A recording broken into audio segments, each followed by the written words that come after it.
I'm Stella, and welcome to 30 Books.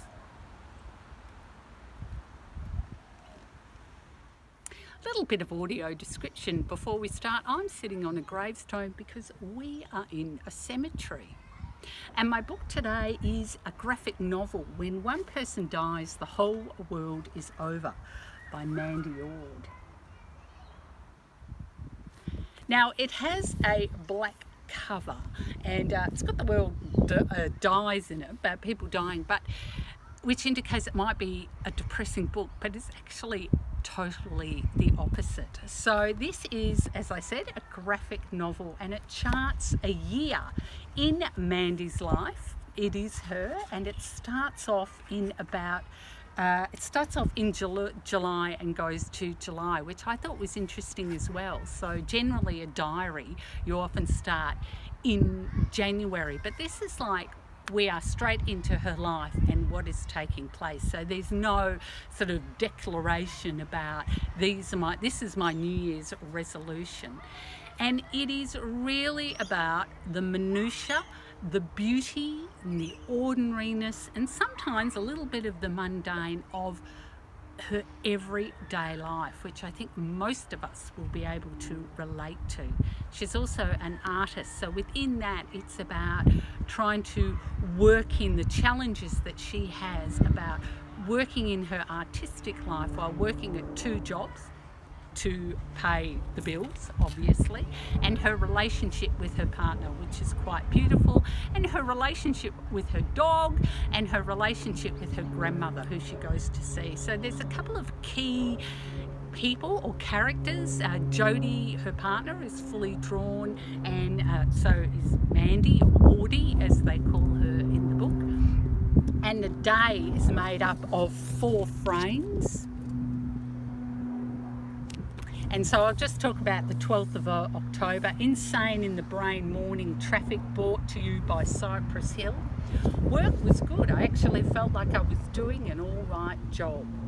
During rock and roll, a man used his socks as a microphone. And she says, I'm so happy right now. Afterwards, I went and saw Grandma and painted her nails and cleaned her shoes.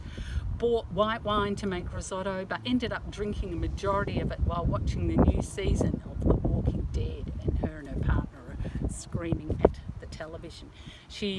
Mandy is a disability worker, and she works at a shop as well. And there's like tiny little things in it, like the way when she's driving, she sees the way the clouds are moving and the way a bird flies over. So there's these tiny little things, and then there's also big things. She's worried about her grandmother. She's worried about her relationship with her father. She has concerns about them.